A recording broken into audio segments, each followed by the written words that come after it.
The diagram shows the graph of a function f. The graph of another function g is a straight line.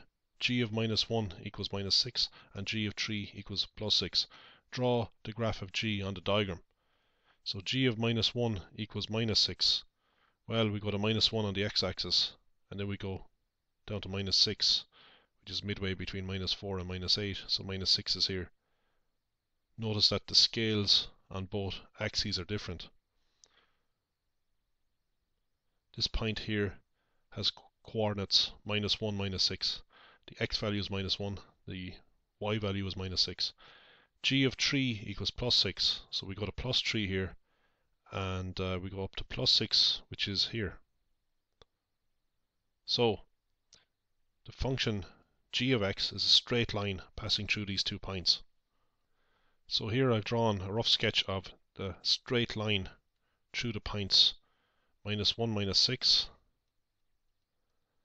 and 3, 6.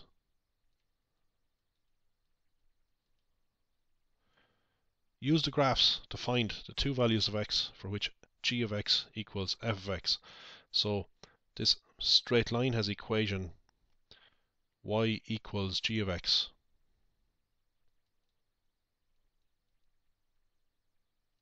Okay, we haven't actually established what g of x is. We know it's a straight line. Actually, we could work out the equation of that line quite easily because we have 2 points on it. We'll get to that later. But for now, we just want to use the graph to find out find the 2 values of x for which g of x equals f of x. Well, it looks like the line crosses the curve at x equals 0. So the x value of this point is 0.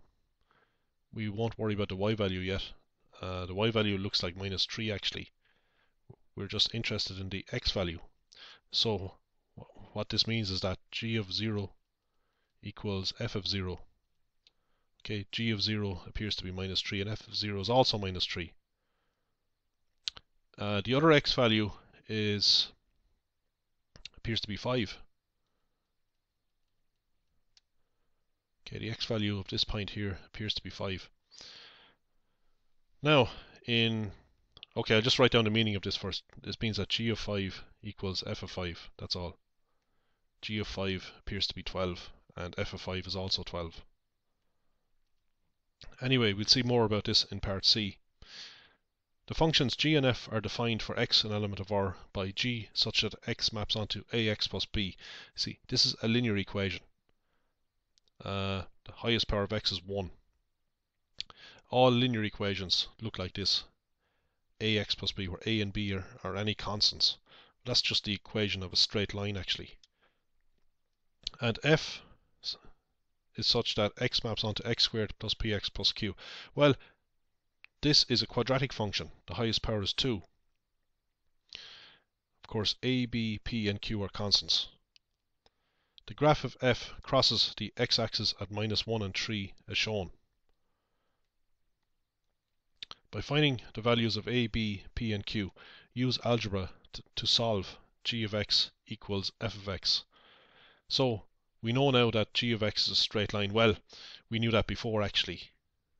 We're given that earlier. So, we're going to find the values of a, b, p and q. We're going to start by finding the values of a and b. That will give us the equation of the line y equals g of x. So I'll do that over here. How do we get the equation of a line? Well, we could go back to coordinate geometry. We could get the slope of this straight line. It's called m, and then use one of these 2 points. Either use minus 1, minus 6 or 3, 6 for x1, y1.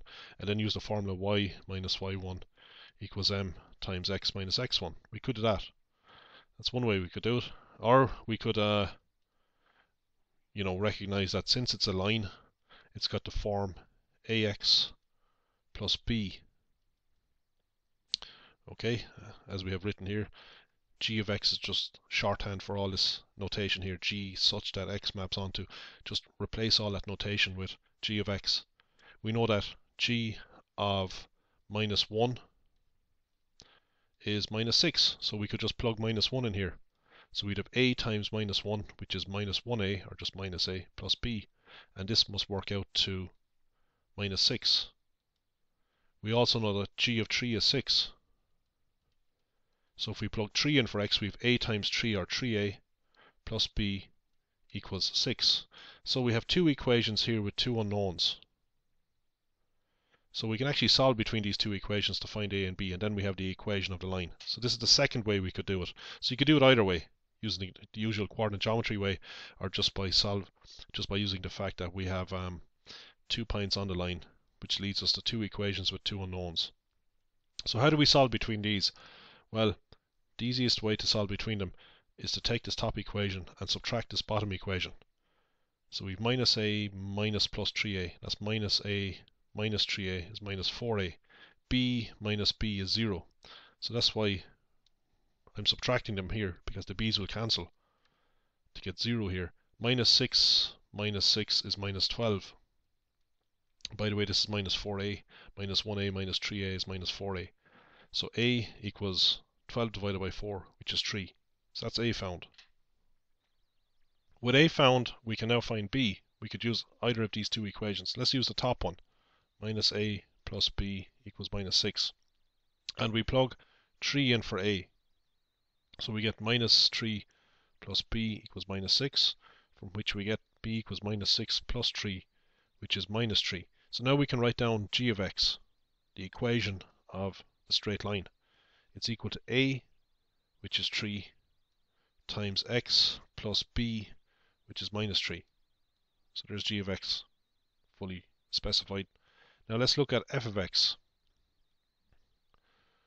Well, we have a couple of points actually on the curve, the graph of f of x. We have this point here, which has coordinates minus 1, 0. And we have this point here, which has coordinates 3, 0. Points on the x-axis have 0 y values. So we can use that information to enable us to find p and q. So I will write down f of x first of all, using this shorthand notation. I want to use all that cumbersome notation there. F of x equals x squared plus px plus q. Now,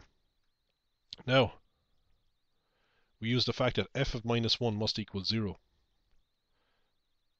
So, because minus 1, 0 is on the graph of f of x, it means that if we plug minus 1 in for x, we must get out 0. We must get out y equals 0. F of x, after all, is just y, you know. So, we plug minus 1 in, we've minus 1 squared is plus 1. Plus p by minus 1 is minus p, plus q. And this must work out to 0. We also know that f of 3 must equal 0, because 3, 0 is on the curve. F of 3 is got by plugging 3 in here. 3 squared is 9, plus p times 3, or 3p, plus q, and this must equal 0 as well. Okay, f of 3 is 0. So you can see here that we have two equations and two unknowns. So we have a similar situation as for the line. We need to solve between these two equations. So the easiest way to solve these is to actually subtract them, because you see that if we subtract these equations, the q's will cancel out. 1 minus 9 is minus 8. Minus p minus 3p is minus 4p. Plus q minus q is 0. 0 minus 0 is 0. So now we can see that minus 4p equals plus 8. Bring the minus 8 over. Or p equals plus 8 divided by minus 4 is minus 2. That's p worked out. With p worked out, we can find q, so we can use either of these two equations. I'll use the top one here and write it out. And I will replace the p in this equation with minus 2. So we'll have 1 minus minus 2. That's 1 plus 2. And I'll copy out the rest of it. Plus q equals 0. Okay, so I've just taken this equation and replaced p with minus 2. 1 minus minus 2 is 1 plus 2. Plus q equals 0. So we have 3 plus q equals 0, from which we get q equals minus 3. So now we found p and q, which means that we can write down the equation of the curve. It is f of x equals x squared plus px plus q, where p is minus 2 and q is minus 3. So there's f of x. Now, once we have the equations of the two graphs, we can find out the x values of the points of intersection. We're given a hint as to what to do here. We put g of x equal to f of x. So we want to find the values of x that make g of x equal to f of x. So we want to find out what these numbers x are. And hopefully they agree with our rough estimates from the graph. Our rough estimates were x equals 0 and x equals 5. At x equals 0, f of x equals g of x, or f of naught equals g of naught. And at x equals 5, g of 5 equals f of 5. Okay, so let's do that now. So we put g of x equal to f of x.